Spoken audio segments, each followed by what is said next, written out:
Han and the Moon Mote. In the shadowed embrace of the dreary mountains, where peaks weep tears of dew from their majestic heights, stands a lone, jagged spire. This solitary sentinel, a monolith of ancient stone, looms over the land like a watchful guardian, its silhouette etched sharply against the sky. The winds whistle around its craggy form, singing mournful songs of forgotten times and lost souls. Below this towering sentinel lies a sleepy village, cradled in a valley that seems to belong to another world. The village is a patchwork of cobblestone streets and thatched roof cottages, each one a testament to the passage of generations. Smoke curls lazily from chimneys, mingling with the morning mist that clings stubbornly to the ground. The air is thick with the scent of pine and earth, and the sound of distant waterfalls provides a soothing rhythmic backdrop to daily life. This village exists in a perpetual bond with Celine, a revered great spirit. Every night, as darkness descends, her beauty and soft light slice through the gloom, illuminating the world in a silvery glow. Her presence is a constant comfort, a celestial guardian who watches over the villagers with a maternal gaze. The villagers, in turn, revere her with a deep and abiding faith, their lives and rituals intricately woven into the cycles of the moon. Celine's luminous rays foster life under her watchful gaze, imbuing the villagers with her vital energy, bestowed graciously by the Father above all.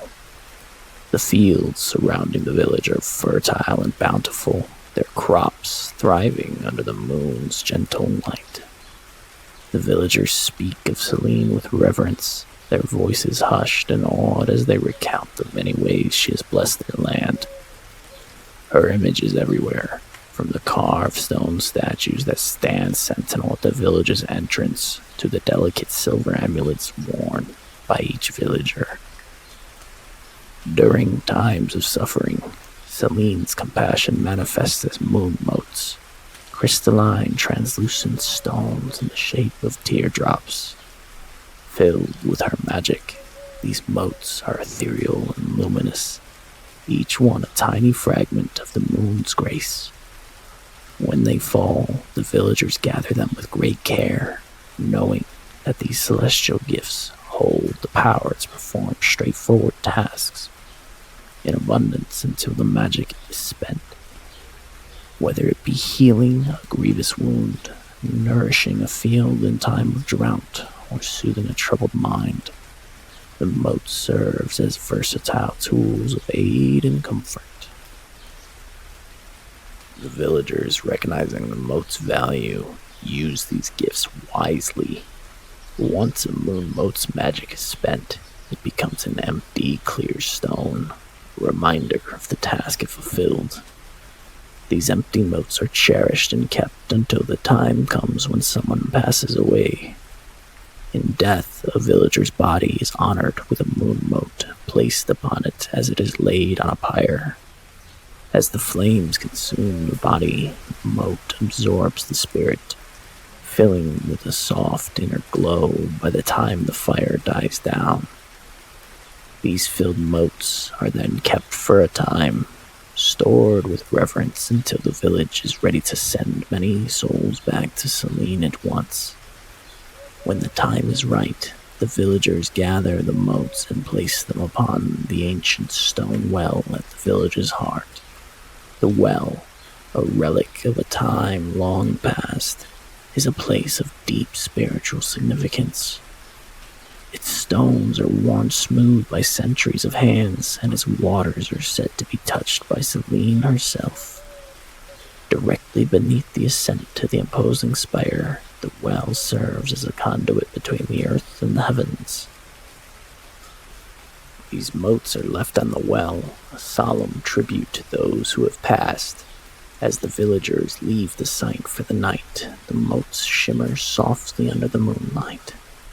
By morning, they are gone, carried back to Selene's realm, reuniting the souls with the cosmos in a loving embrace.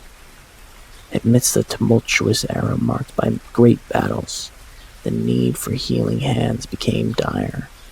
The village, once a peaceful haven, found itself grappling with the aftermath of conflicts that had swept through the region.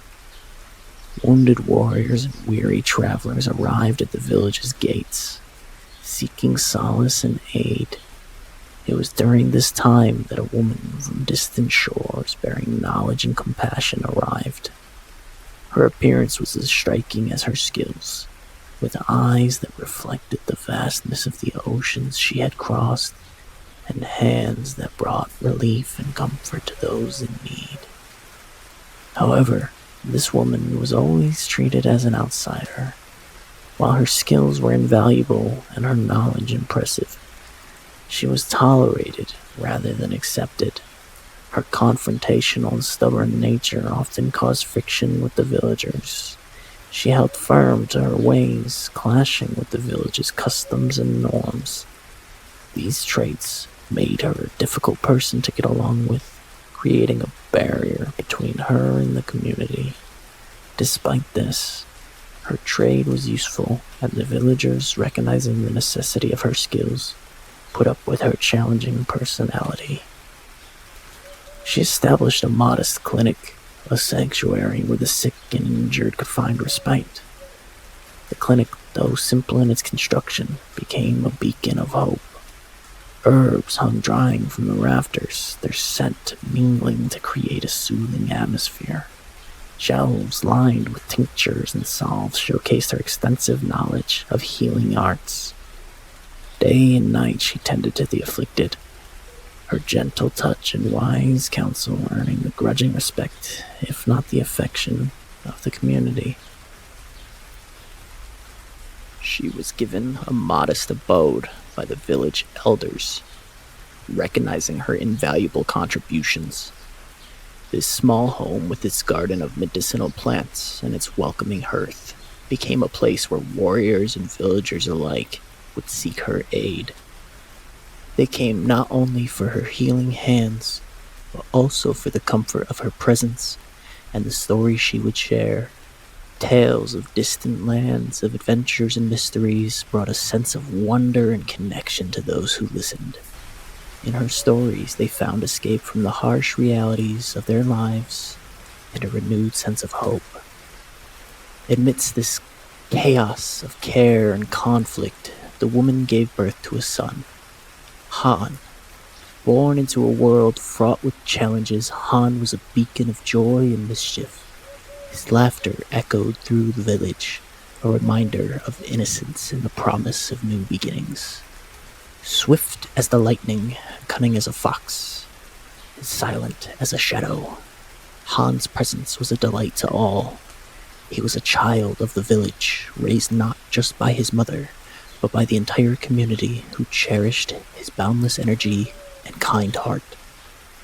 As he grew, so did his curiosity and his penchant for getting into and out of trouble, with a clever grin and a twinkle in his eye.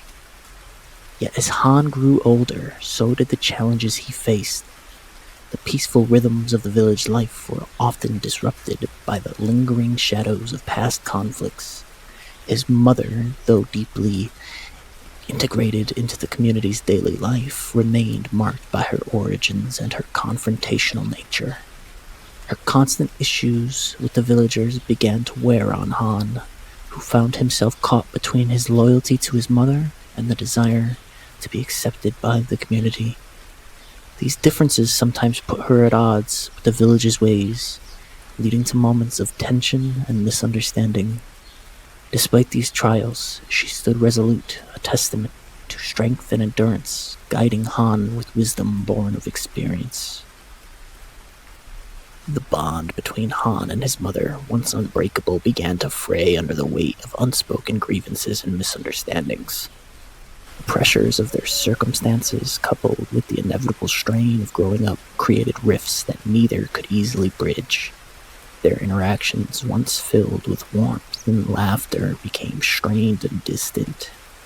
Words that should have been spoken remained unsaid, and the silence between them grew heavier with each passing day.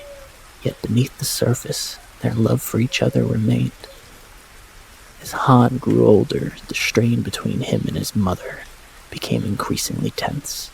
Their once warm and close relationship had begun to cool, each misunderstanding and argument adding another level of frost. As Han grew older, the strain between him and his mother became increasingly tense.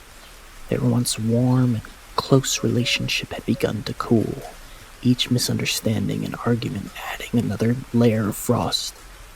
Han, feeling the weight of their differences and the constant tension, decided to move out of their shared home.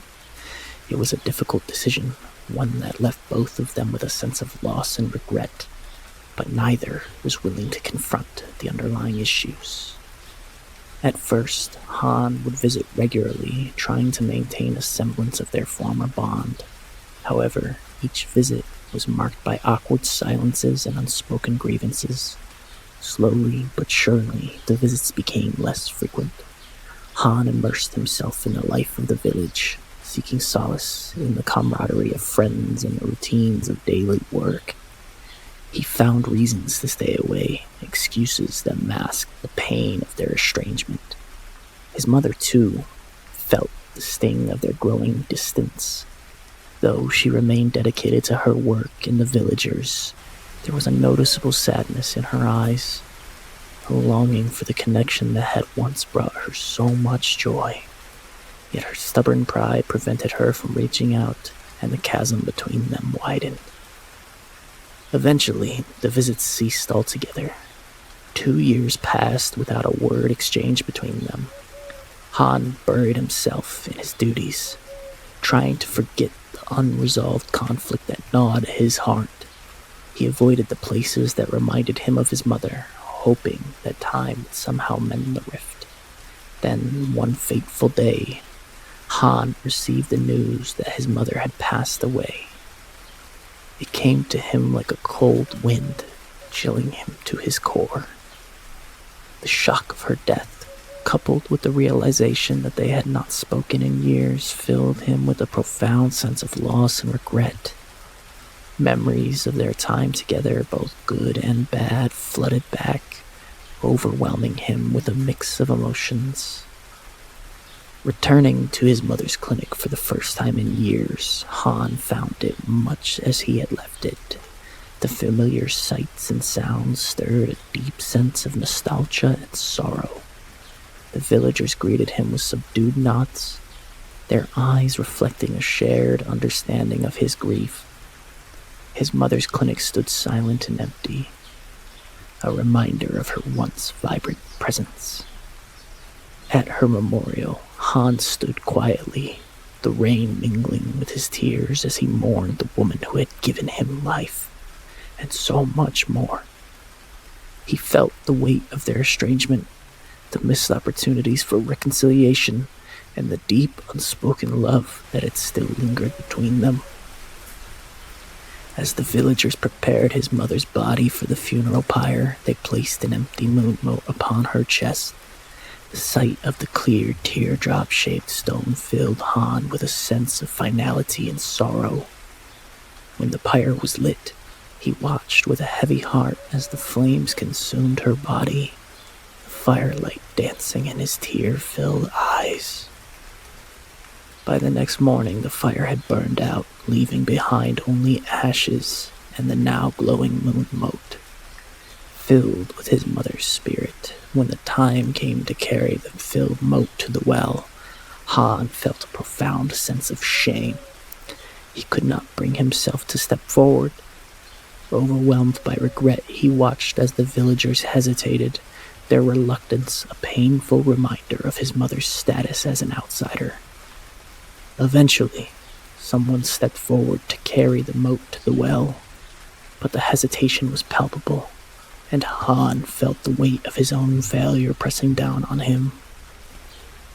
As the Moon Mote, now filled with his mother's essence, was placed among the others at the well, Han's heart ached with the realization of how their relationship had faltered. The ceremony, usually a time of communal support and shared sorrow, felt hollow to Han. The shame of his inaction lingered long after the flames had died.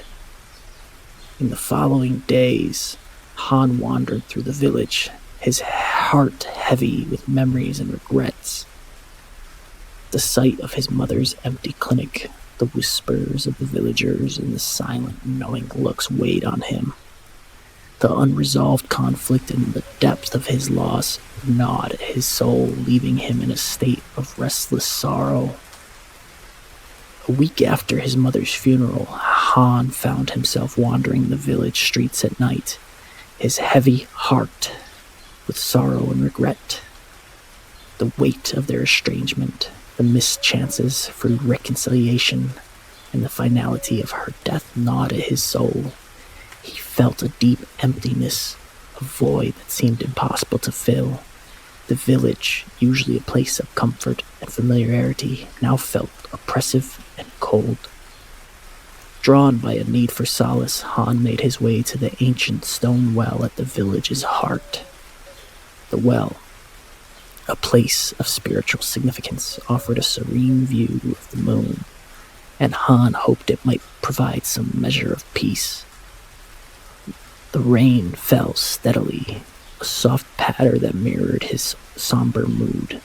As he approached the well, he looked up to see the moon hanging low in the sky, its silvery light filtering through the raindrops.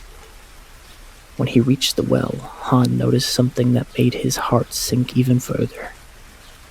All the moon motes that had been placed there a week ago were gone, taken up to the moon for eternal rest.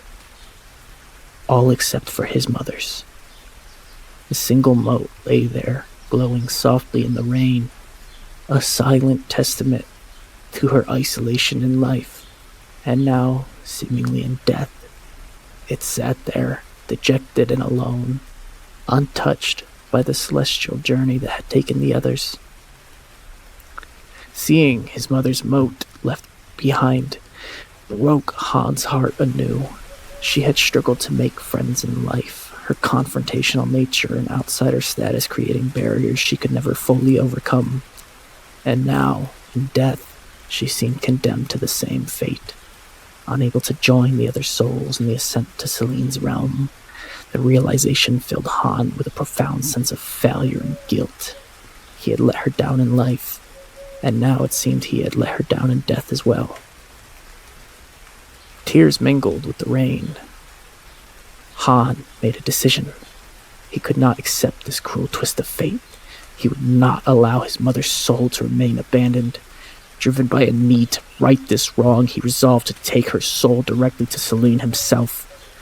Han returned home and donned his armor and sword, the familiar weight a reminder of his strength and determination. He picked up his mother's mote, holding it close as if to shield it from the rain and the world's indifference. Despite the storm and the lateness of the hour, Han set off towards the jagged spire. The climb would be difficult, treacherous even, but his resolve was unwavering. He would climb the spire and bring his mother's soul directly to Selene, ensuring she would not be forgotten, that she would find the peace and acceptance she had long been denied. The journey was arduous, the rain making the path slick and dangerous, but Han pressed on, each step a testament to his love and determination. As he ascended, he felt a strange sense of peace settling over him. He was finally doing something to honor his mother, bridge the gap that had separated them for so long. With every step, he carried not just the mote, but the weight of their unresolved past, seeking redemption and closure in the climb towards the moonlit summit. As Han neared the summit, the path grew steeper and more treacherous. The rain lashed against him, the wind howling like a chorus of lost souls. Just as he could see the pinnacle within reach, a chilling presence stopped him in his tracks. A floating specter, shrouded in a dark, ethereal mist, materialized before him. Han recognized it instantly. A spirit of apathy, an embodiment of the indifference and despair that had plagued his mother's life. Determined to protect his mother's mote and fulfill his mission, Han drew his katana, the blade glinting in the moonlight. He prepared for the fight of his life. The spirit moved with a haunting grace, its cold eyes reflecting the void of emotion. The battle was fierce, the specter's attacks swift and relentless. Han fought with all of his might, but the spirit's power was overwhelming. In a desperate clash, the spirit struck the Moon Mote, causing a thin crack to appear. From the wound, the mote began to bleed a soft ethereal light. As the light enveloped Han, he was flooded with visions of his mother's past. Memories of being mistreated and abused from childhood, experiences that had shaped her into the person she became. He saw her pain, her resilience, and her struggles. It wasn't an excuse for her standoffish nature, but it was a reason that Han had never known. More than that, Han felt his mother's deep love for him and her regret for not bridging their divide. She had longed to reconnect, to mend the rift between them, but pride and circumstance had kept them apart.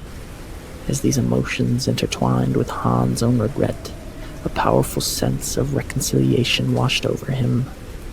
He understood her in a way he never had before, and in that understanding, he found strength. With renewed resolve, Han surged forward, his katana slicing through the specter with precision. The spirit of apathy howled, its form wavering under the assault of Han's newfound determination. In a final, desperate push, Han struck the spirit down, banishing it to the void. Beaten, bloody, and exhausted, Han climbed the last few steps to the summit. Standing at the edge of the spire, he looked directly out at the moon, its radiant light guiding him. Holding up his mother's Moon Mote, he shouted with all of his remaining strength, "Celine! I have a soul for you." From the moonlight, an ethereal figure began to take shape, a woman made of moonlight and stars. Celine appeared before him, her presence both awe-inspiring and gentle. My dear Han, I had only forsaken this mote because you had forsaken it. I had damned this mote to live cursed and alone in isolation for eternity. Yet you bring it here, to me? Han's heart broke at her words, the weight of his actions pressing down on him. He fell to his knees, clutching the mote tightly. His voice choked with emotion. He begged Celine. He told her that him and his mother had had their issues and that they had both been too proud to mend their differences in life, and that led to their estrangement. But he begged that she is still his mother, and that he is still her son, and that he cannot leave her to be isolated forever. He said that he loves her, and that despite everything, he cannot let her soul be damned to eternal loneliness. Celine's expression softened as she gazed at Han. The love and pain in his words resonated with her. She extended her hand, and the moonlight enveloped Han's mother's mote, lifting it gently from his grasp. "You have shown great love and sacrifice," she told him. "Your mother's soul will find peace in my realm. She will not be alone." With those words, the mote glowed brightly and began to ascend towards the moon. Celine's form faded, but her presence remained, a comforting light in the darkness. Han, exhausted but filled with a profound sense of relief and closure, watched as his mother's spirit was finally embraced by the celestial light. The end. Always with love, Ryan.